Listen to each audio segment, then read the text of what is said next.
Hello, everybody. Just a few words to introduce myself. I'm Stefano Di Paola, and CTO at Mainstay Security, which is an application security company based in Italy. I'm one of the founders.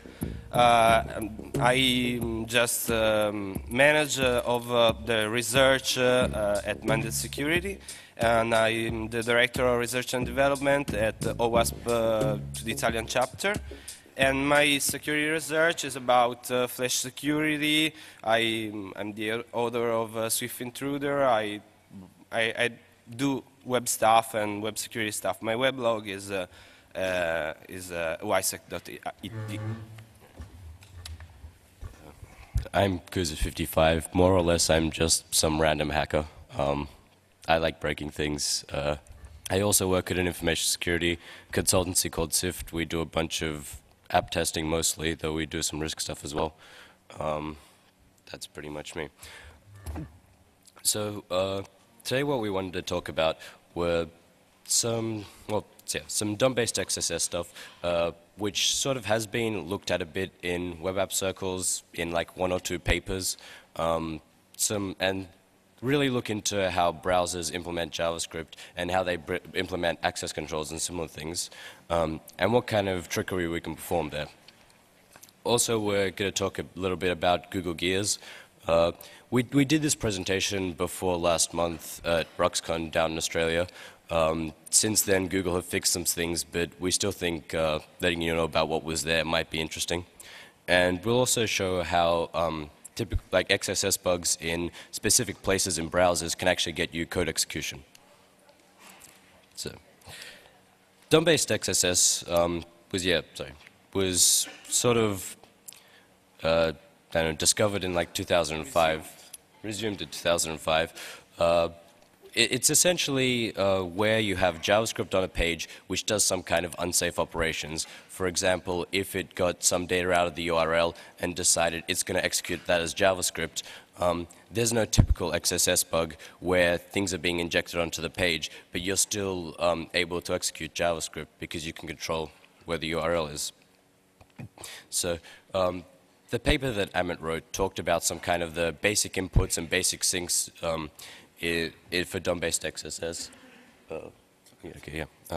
It talked about like what objects in JavaScript an attacker can control and what sinks in JavaScript it would be useful for an attacker to control input to. It didn't really talk about control flow at all. It pretty much assumed that control flow worked exactly as the language specified, and that the same origin policy was enforced properly for everything.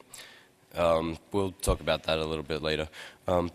There was one blog post this year by Ori Segal from Watchfire where he talked about how if JavaScript objects are referenced in such a way that they're, say, referencing objects of parent frames that they think will exist, we can construct HTML files in such a way that the objects they're accessing don't cause a security exception. Yeah, go to that URL to read about that. That's not really what we wanted to talk about.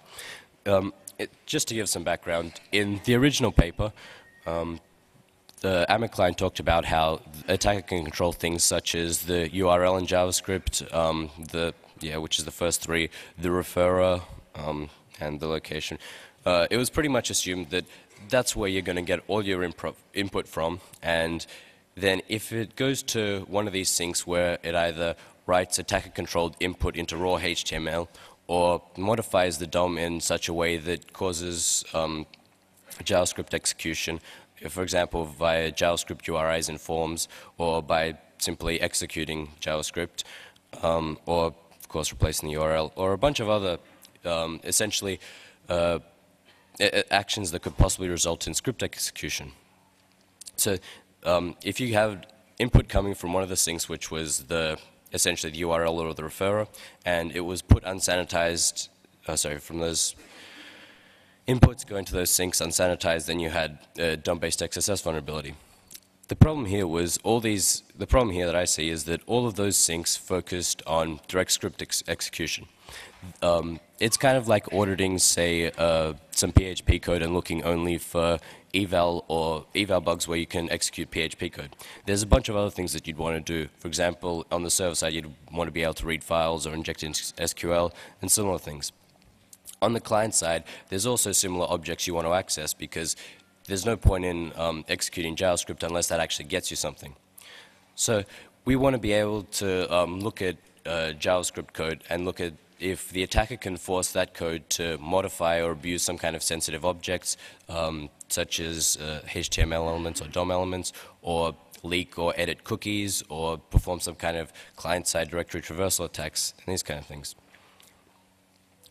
So, in the original paper, the HTML sync that was pretty much the only one presented was the form action attribute, or like a link action attribute. If you can inject a JavaScript URI into one of those, and the user either submits the form or clicks the link, then the user is navigated to the JavaScript URI and the JavaScript executes. However, there's a bunch of other HTML tags that lead to essentially just completely unfiltered script execution.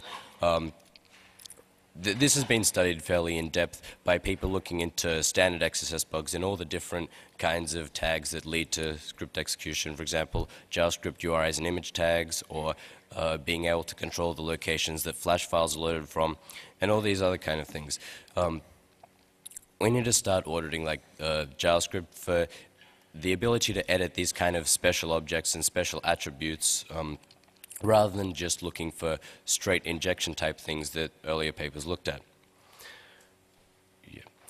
Yeah, so of course there's injections to CSS and other things. But essentially anywhere that you'd typically, any kind of tag that you'd use for a typical XSS attack is a tag that you need to look at as a sink for a DOM-based XSS. So, yeah. And then on top of that, you have the more non-standard type of XSS things that will work in your reflected XSS issue, but which you again people aren't really auditing for in DOM-based XSS bugs. For example, if you have a link such as the one there, which isn't all too common but sometimes happens, those kind of links actually also don't just execute the JavaScript, but they also write the result of that to the page. So, for example, in this case, if someone clicked on that link, then the string user_input would be written to the page as HTML. But this is really all more or less old stuff. We need to also think about like the kind of sensitive objects are in there. CSS is an interesting example because at the moment we can jump from CSS into JavaScript in a lot of cases, but browser manufacturers are doing their best to shut this down. However, Stefano and Sir Darkat have discovered that in the latest CSS spec, or the HTML spec, being able to inject plain CSS, which doesn't execute any kind of JavaScript, is still dangerous because the CSS in the latest drafts can actually read values from the page and leak them offsite. We'll talk about this a bit later as well and do some demos, I think. Yeah. Okay. Other things that are usually considered like hard to do, such as spoofing the referrer. It's usually possible to strip the referrer header from HTTP requests, but being able to spoof it and control where it comes from is usually considered difficult and a bug and eventually gets patched.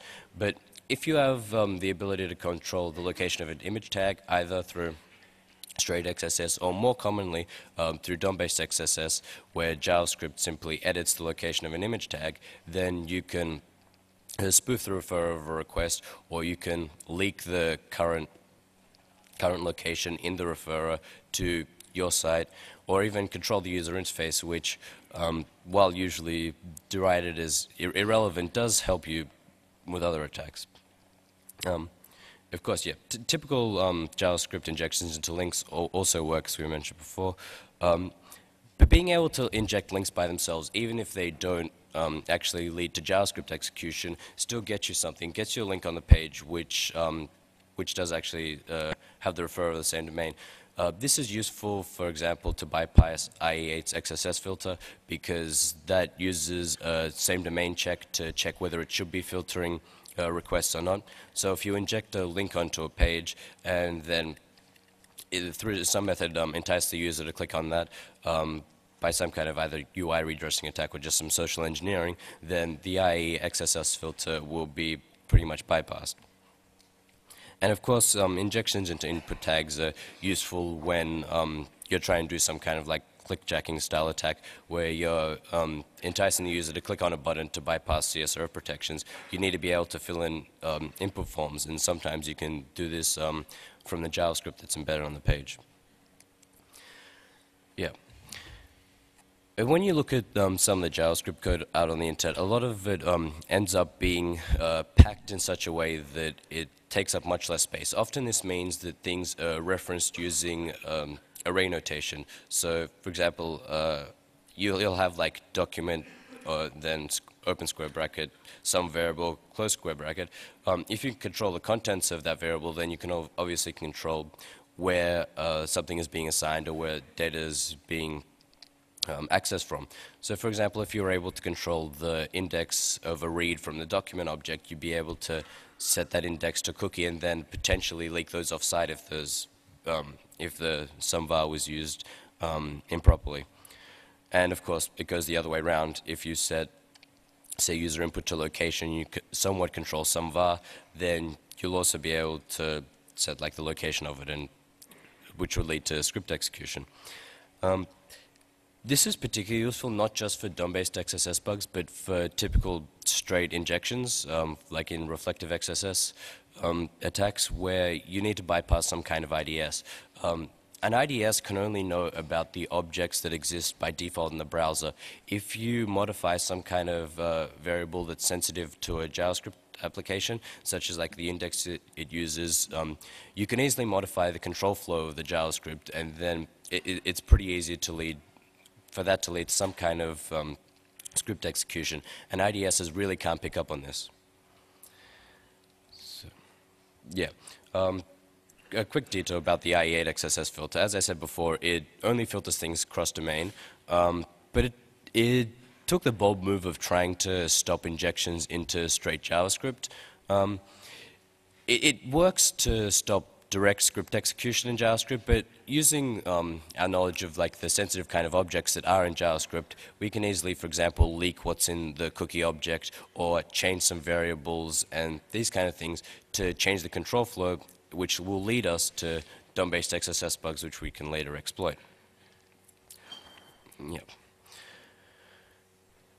So, some new things we wanted to talk about. The document.cookie usually isn't really considered a sync because reading and writing cookies isn't considered sensitive for some reason. Sorry, writing cookies isn't considered sensitive.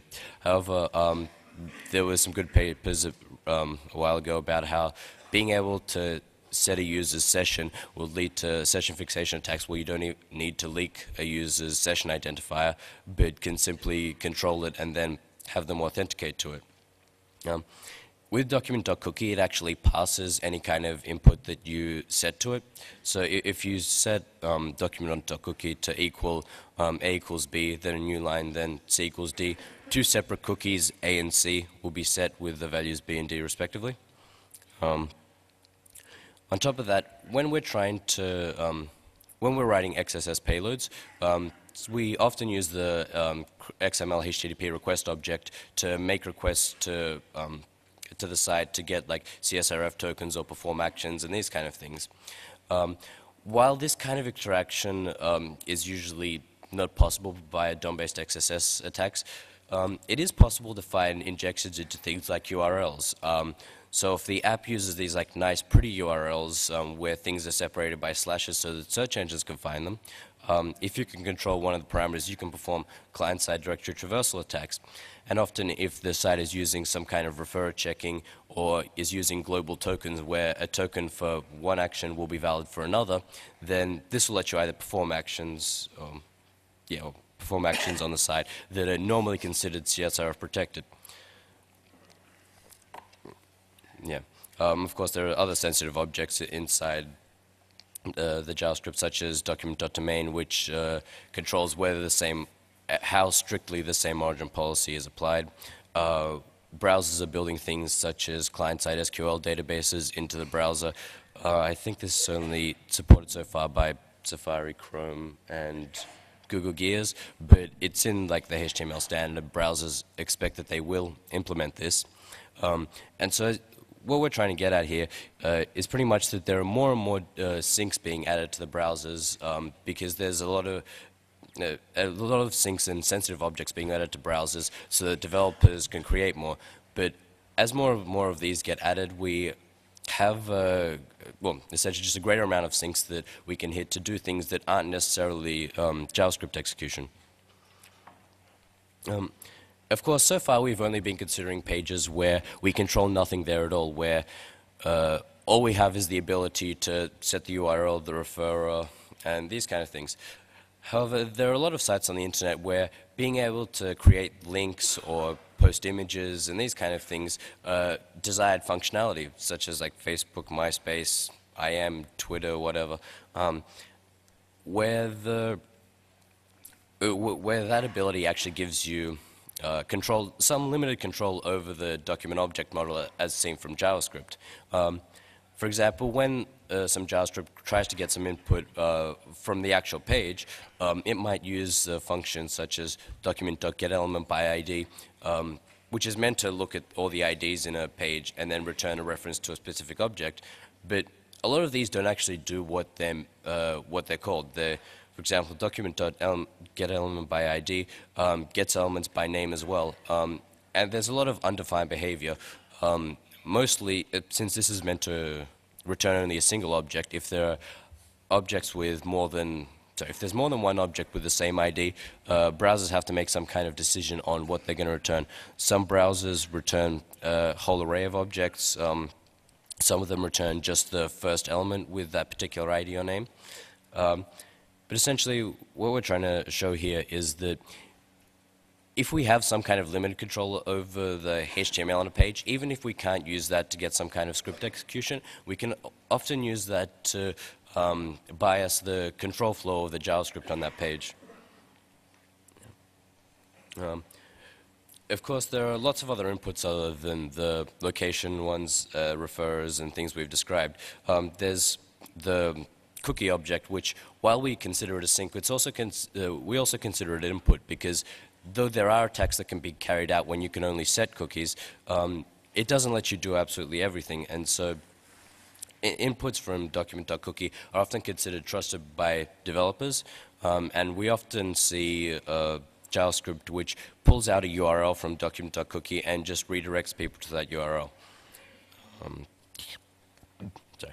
And yeah, browsers are implementing a lot of these different kinds of objects which give an attacker lots of different ways to actually inject input into a JavaScript context that you're trying to attack.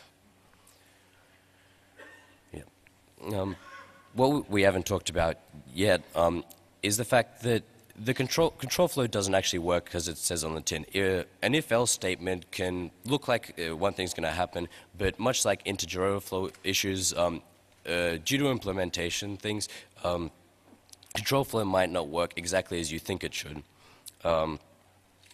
We'll explain a bit more about these in a minute, but one of the things we haven't looked into yet, but looks like good ground for future research, is concurrency bugs. Since JavaScript is actually multi-threaded, there exists usually a thread per page, and it has absolutely no support for locking or anything.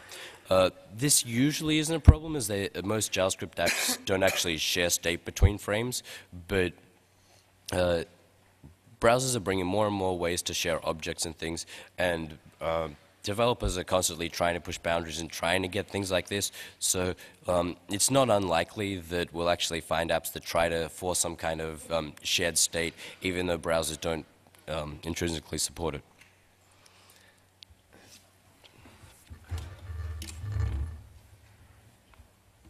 Okay. So we have talked about, Alex has talked about DOM-based cross-site scripting. At the beginning of this year, I tried to understand what can be done browser by browser in a DOM context and in a cross-frame context. And this research led to some kind of browser-based DOM XSS. What is it? It's browser dependent. It's based on window references in JavaScript and in the trust relationship between these references. And it's based on cross-frame or also on references of the windows. And just see what the research was beginning by trying to see what a window reference can write or read from another window. Okay, of course the windows are from different hosts. The research, the script was quite simple. It's just trying to get a reference in such one of those ways, and trying to use methods like this in order to understand if there's an exception triggered or if it's allowed. The same for the write. So we try to write an object of another window, and if there's an exception, then you probably are going to write it. Okay. The same for the compliant browsers of getter and setters methods, and these were the methods. So the test bed was something like this, okay? The outer frame is from an host, let's suppose an attacker host, and the inner frame is from a victim host or anyway another host. So by trying to overwrite, you can see that these are the objects you can get or you can read from the inner to the belonging to the outer frame, and these are this is Firefox. These two are the objects that are supposed to be overwritten. Now the results on Firefox. First of all, I have to say that Firefox 3 uses just uses post message, so you cannot read anything or write anything from another window. So the results are from Firefox 2, and for example, if you can just overwrite every object inside the history object, also method. So there could be some kind of communication between the two frames. Of course, if there's something sensitive in the argument, it's okay for an attack. Or maybe it could be used in order to bypass, for example, some control or some browser control like anti-XSS or something like that. If we try to set, so to write any object belonging to the other window object, then it will be the effect will be like deleting it. Okay, so that's quite weird, but it works like that. And if we have some code like this with some function that checks for something, and then this kind of code, like a condition on check me, if we try to from the attacker frame to overwrite check me, it will have the effect to be deleted. So this will be undefined and will trigger the exception, So if we have a bug here, we have changed the flow. Another interesting thing is that we can, from the outer frame, we can overwrite ourselves with the top opener, parent, and frames, and the frames also in Opera. So if a victim page assumes that something has to be taken from the window top or the window top opener, parent or frames, you can actually trick the victim page into believing that everything is going okay because the outer frame is belonging to the same host. Okay. So, for example, let's see if the victim page contains something like this. So, parent or opener or whatever.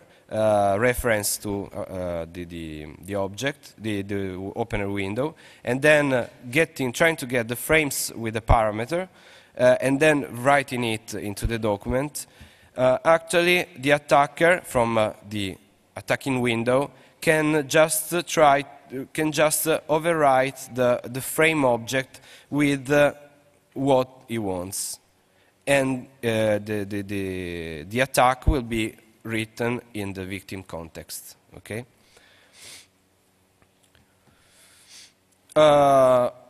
Okay, this is for Firefox. For Internet Explorer, there was this interesting. There's some object which can be overwritten, but the most interesting is the opener object, because there are several JavaScript-based application that assumes that they are opened by another window.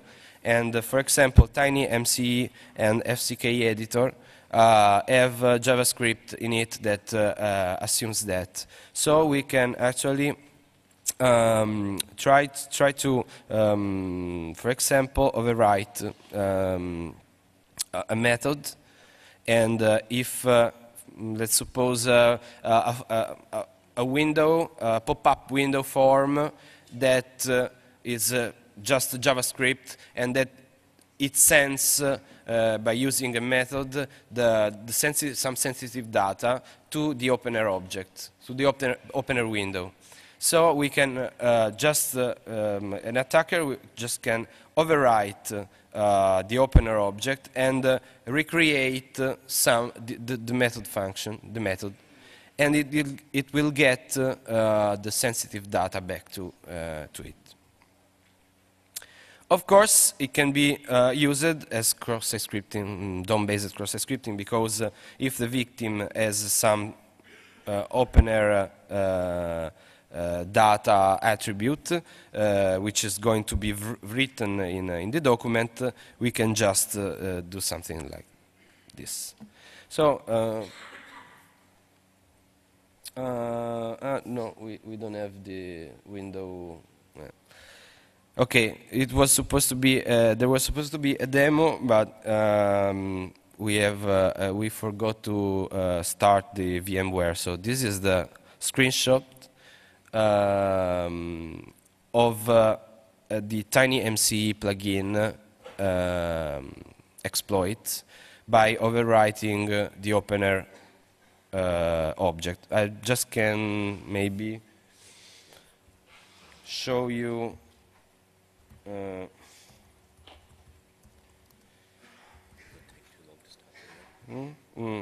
Maybe.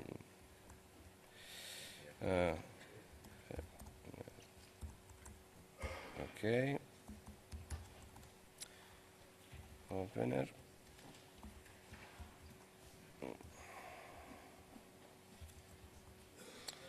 Tiny. Okay. So.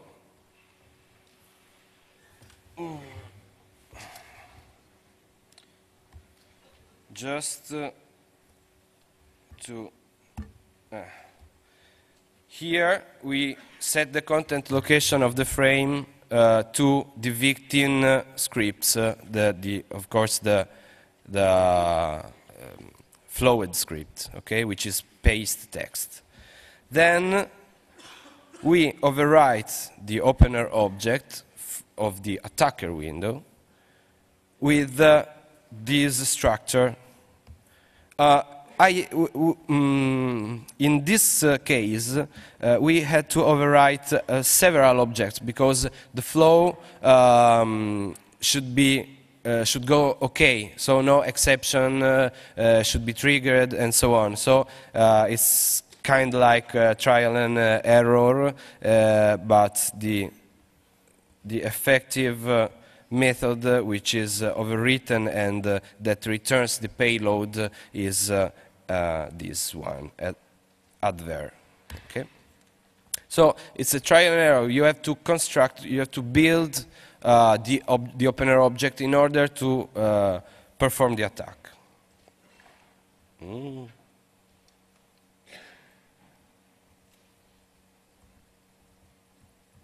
Okay.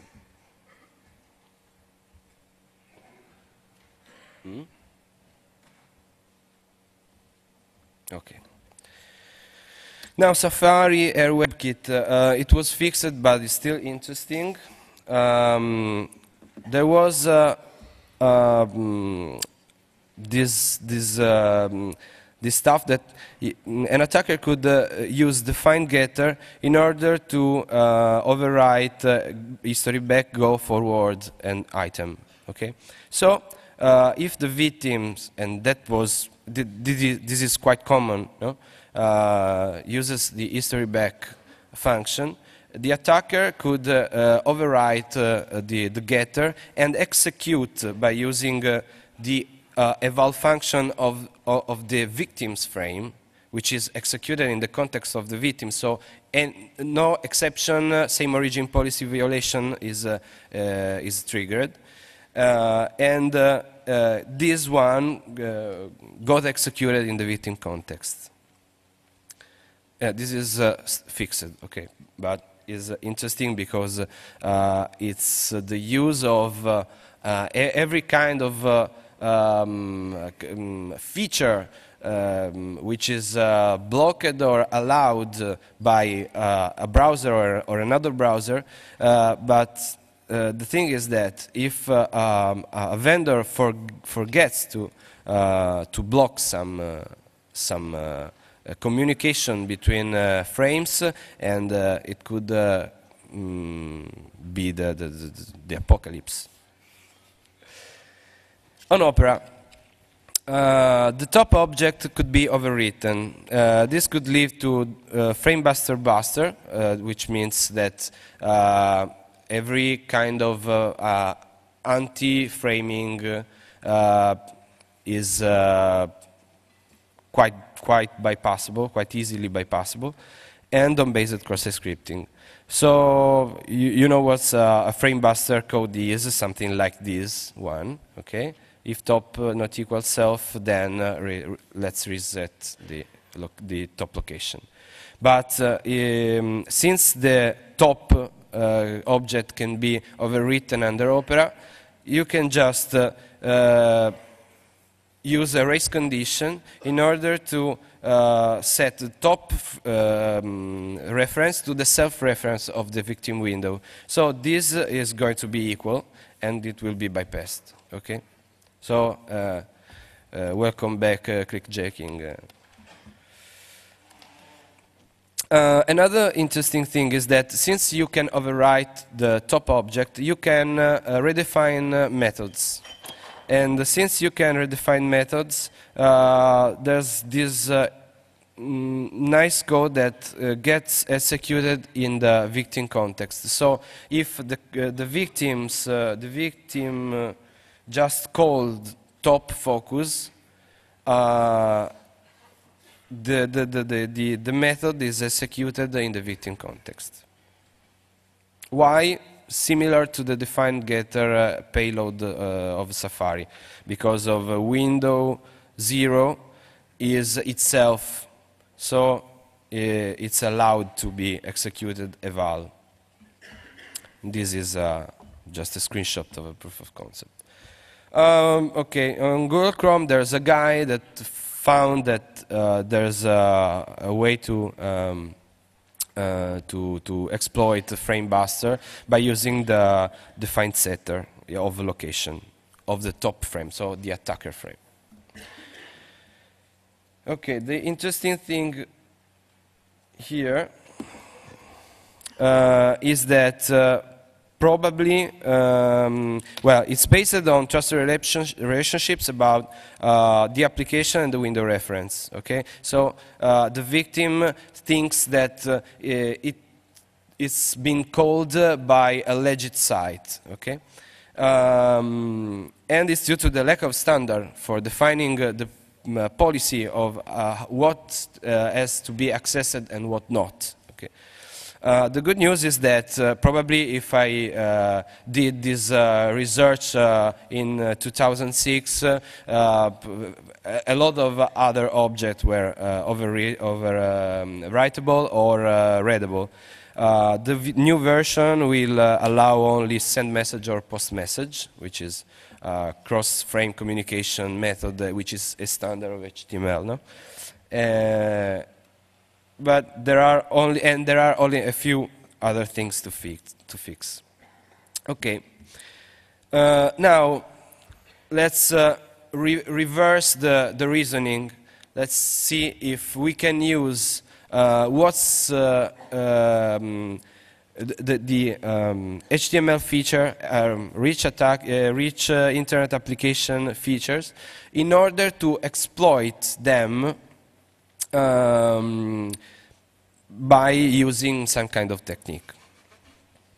For example, Opera implemented this input element with the new type attribute, which is email and URL. If a user just press a key inside the input, you get the same as the location bar, okay? So the history, actually. So how to steal those very interesting data? By using the focus stealing technique. Set the onKey down event on the window. Set the focus to the input URL element in order for the key code to be the enter key, because the only problem with this interaction is that you can just press S and then use up and down cursor keys or the mouse and then enter or the left click. So there is no way to control directly by JavaScript. So we have to entice the user to do something in order to steal the data. If the user presses enter key, then let's steal the data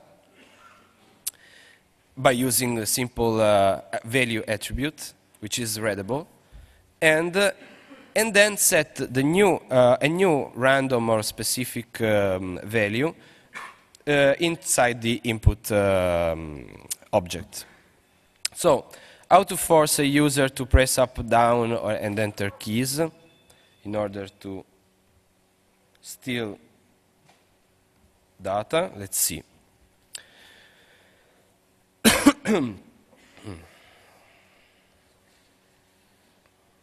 Yeah.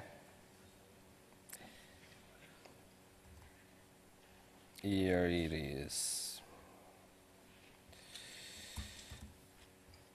Okay, let's use a game. For this game, you have to use the cursor keys and the enter in order to fire. Okay, this is a JavaScript game. So, down here, you see the input element, and I just put it outside of the window. Okay. Then we use the user.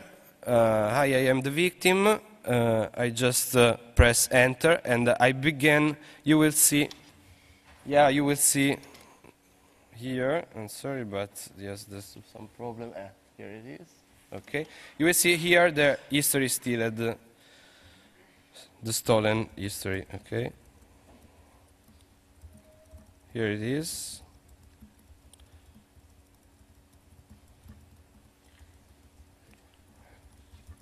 So if I do,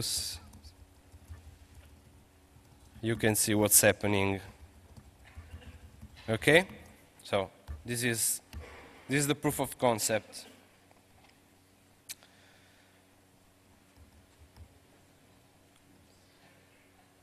Okay, and this is here. It is okay. Fortunately, it's just implemented by Opera, okay? An attacker could steal internal host names, for example. Steal sessions, if there are in the query string. Gain internal IPs, steal the whole history, or focus directly on interesting hosts like, I don't know, Google, banking, and stuff. That should work also on type email, so probably you can steal also your the contact addresses. And I don't know, if there's a browser vendor that is planning to implement it, he knows what to do. Okay. Now, the attribute selector, I think it's late as usual. I'm going quite fast. CSS attribute selector was is another interesting CSS3. So regarding the rich internet application stuff, and it's been implemented by most of browsers, or all the browsers. And there's this interesting thing that there is the selector with the substring matching. So you can just select an object, a tag, with an attribute that begin with some value, that ends with some value, or that contains some value. Given this, it's quite it's easily understandable that we can abuse this functionality in order to infer and read, by inferring, the attribute values of a page without JavaScript, without using JavaScript. Okay, let's see now, babe. Well, it's 5 seconds, so.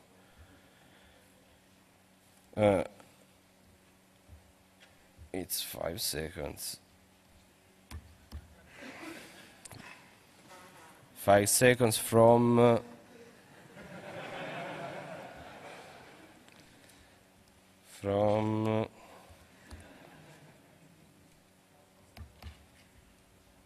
now. Okay, this is without JavaScript, and there is a meta refresh, which is getting, by inferring the content of an hidden attribute, okay? And I don't know, yeah. And that's the result, okay? Very easy. Okay, now it's up to you. All right, so we wanted to talk a bit about Google Gears as well. Google Gears is browser plugin that Google develops to make developing rich internet applications easier. It includes a bunch of different functionality. We'll only talk about some. Since we presented this a while ago, Google's already fixed some things. I'll just leave that in the slides for anyone who's interested. But one of the more interesting things Google Gears allows, is it allows cache poisoning by design once you have an XSS bug somewhere. This is particularly interesting because a lot of different domains have trust relationships between each other by, for example, pointing script tags across domain. One of the ones I want to demo is a trust relationship between google.com and gmodules.com. Given gmodules.com is a domain that's completely designed to have user input on there and user script on there, it's meant to host completely untrusted data. It's pretty much irresponsible of Google to rely on it, but they have. And using the functionality provided to us by Google Gears, we can jump from the gmodules domain to the google.com domain. So how do I get out of this? Yes. 3? No. No, okay. It doesn't matter. Okay, right. The one thing with Google Gears is the first time you use it from a given domain, Google asks you, are you sure you want to let this domain store some kind of data on your computer? This really isn't clear because it's in Italian. Hell, I can't read it, but I think that's the yes button. So anyway, so what this page does, it's on the gmodules.com domain.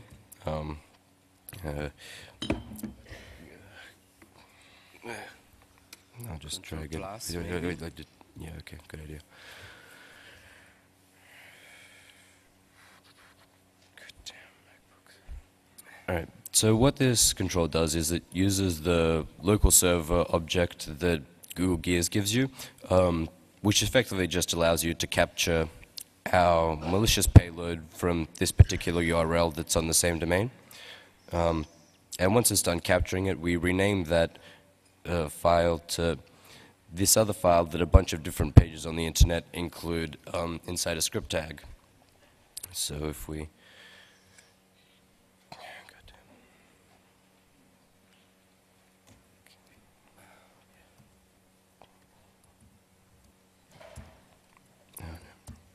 If we go there, we see that essentially it's just some JavaScript which alerts whatever domain we're on. So, what? That's cancelled? No, that's cancelled. Okay, right, I totally got this.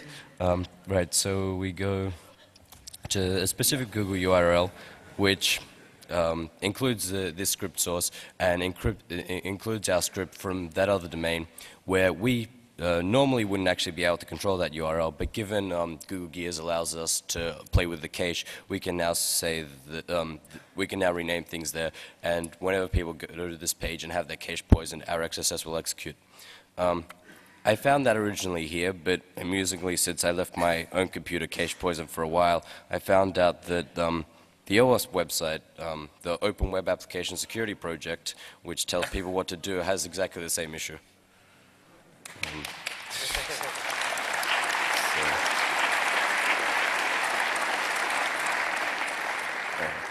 So where were we? Yeah, you use your MacBook. Yeah, I can use every key a second. All right. One thing that has been fixed now is that Google Gears had this functionality to create JavaScript files, to create JavaScript threads from specific files that you could load from a URL. And this could be done across domains. So if you could host some JavaScript on a particular domain, you could have it executed in the context of that particular domain. This has been more or less fixed as a way to conduct XSS because you also need to control the content type header. However, Firefox in 3.1, I'm pretty sure, are trying to implement web workers. Not sure if they're going to have that check or not. But interestingly now, like due to this, hosting plain text is obviously dangerous because we can just put up our JavaScript. Hosting images was dangerous because we could create images that were valid GIF files and valid JavaScript, or valid JPEGs and valid JavaScript. But interestingly, hosting like XML that was properly escaped was also dangerous. due to how Firefox has modified its JavaScript parser. Firefox has added support for this thing called E4X, I think it's ECMAScript for XML, which essentially gives you a new way of defining objects and the way you define them is by XML. So, yeah, as you can see up there, the line there creates an object with a bunch of different properties and variables and things. But the interesting part is it allows you to have embedded JavaScript constructors using these braces. So the value in here, once the JavaScript parser actually passes it, would be 3 instead of 1 plus 2. So what we could do, if we could inject somewhere that was valid XML, we could simply inject our braces into that XML and yeah, and then point the Google Gears web workers at it, and then it would be executed in the context of the domain where we can inject braces. Particularly interesting because almost no one actually filters braces anywhere. It was especially interesting for sites that did AJAX and actually used the XML portion because they were obviously perfectly valid XML. This isn't so useful for this particular attack now since it's fixed, but in web workers. But this is interesting to us because this means that when we're doing some kind of cache poisoning and we want to abuse these kind of trust relationships, if we can't control the whole response, but we can inject braces into some valid XML, we can form valid JavaScript files and then do cache poisoning much easier.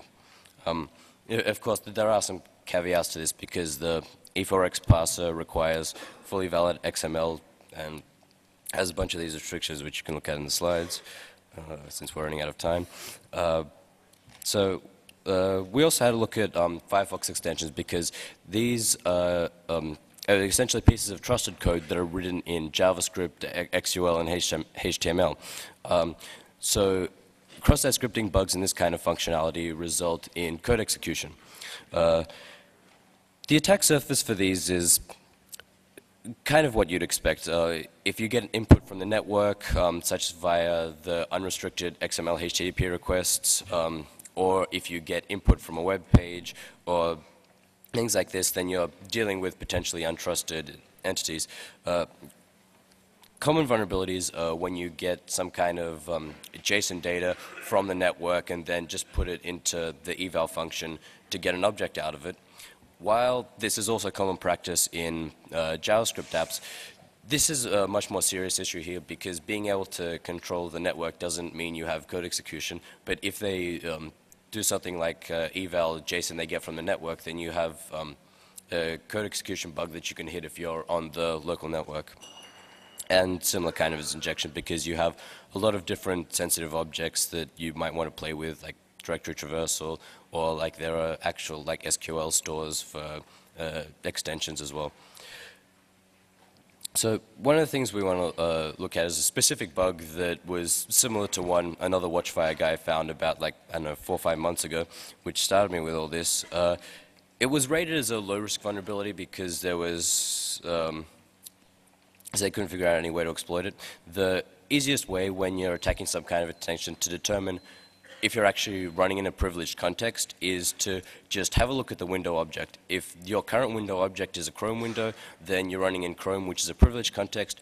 If it's just a window object, then it's running in a null context and you can't really do anything usually. So if we have a look at, you know, close all these, yeah, can you close them? Oh, yeah. I'm sorry, I'm not a Mac user.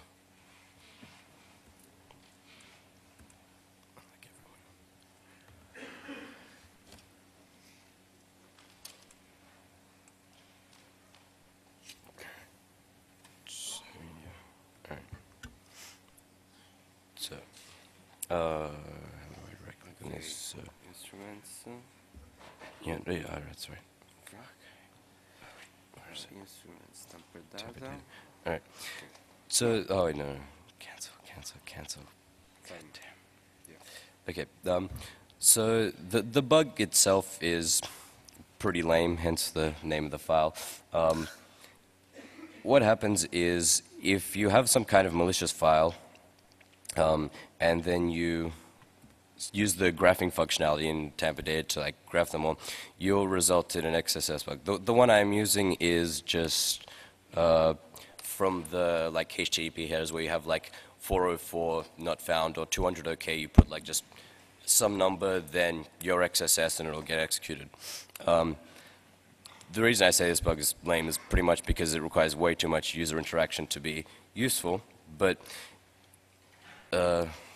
when we go have a look at the window, we'll see that it's a fairly valid assumption to think that this bug is unexploitable, because when you have a look at the context, where is it selected, you get just a normal window object. So if you're doing just a typical analysis, yes, this is running as completely untrusted code and you can't do anything useful. Using the same type of things we talked about before, there are bugs in like Firefox which are usually typically low impact, but there are bugs in the access controls that allow us. Oh wait, we had to use this first. See, like I have to try to get owned here. So yeah, where is it? Oh wait. What just happened? Here it is. Right. So we were actually able to write an exploit which set this entry in the configuration of Firefox. Config. Blah, blah, blah. Which said essentially the URL that Firefox gets updates from to whatever string we wanted. The default is this like SSL URL, and so Firefox updates are pretty much protected by the fact that you can't usually edit this config entry and it goes over SSL. So essentially when you go this, right, how do I open that file? I need to open that PHP file. Oh.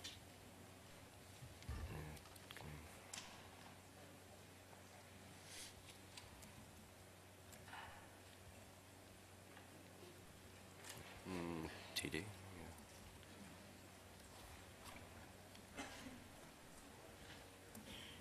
Yeah. Okay, right. So yeah, no, you can't really see that. Okay, right. So the XSS bug is here right after, like, in the HTTP headers.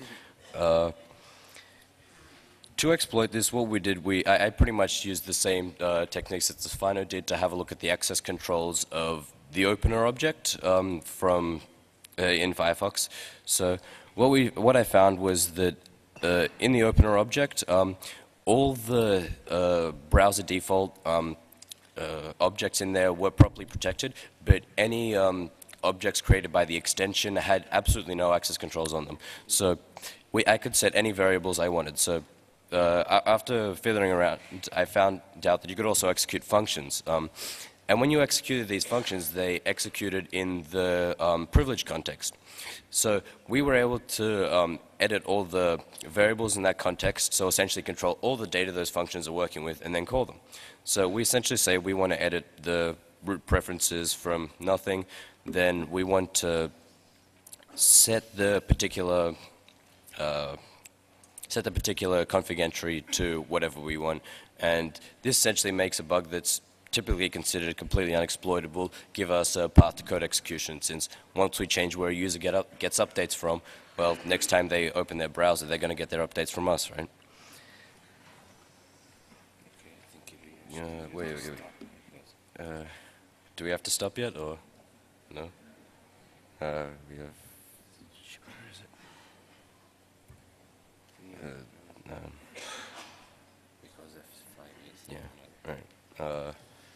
Okay. Yeah. Essentially, once you actually have typical code execution inside the privileged context, you can just like run executables, do whatever the hell you want. It's pretty easy from that stage. As a side note, given that JavaScript can be privileged, if you can overflow into the context markers and change them, then that would be potentially one way to defeat dep and other things which stop x86 execution. And since we've run out of time, we'll probably just stop that there and let you have a look at them if you... Yeah. Oh, wait. I say we take a look at this. Okay, that's also just 2 words about the Opera exploitation, which was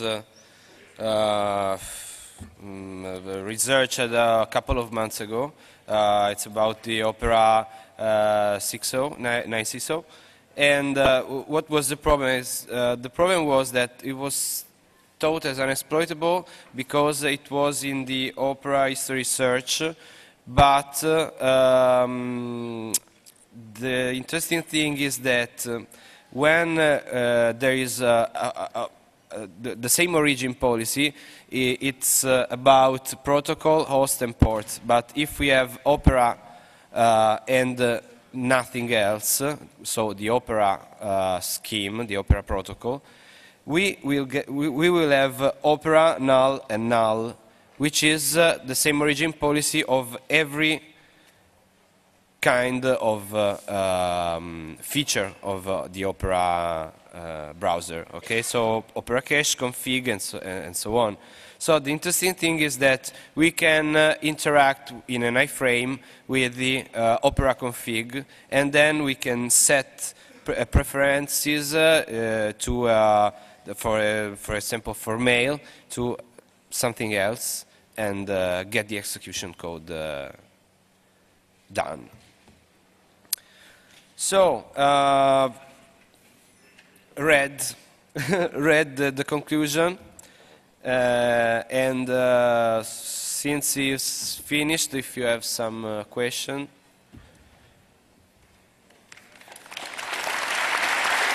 Thank you.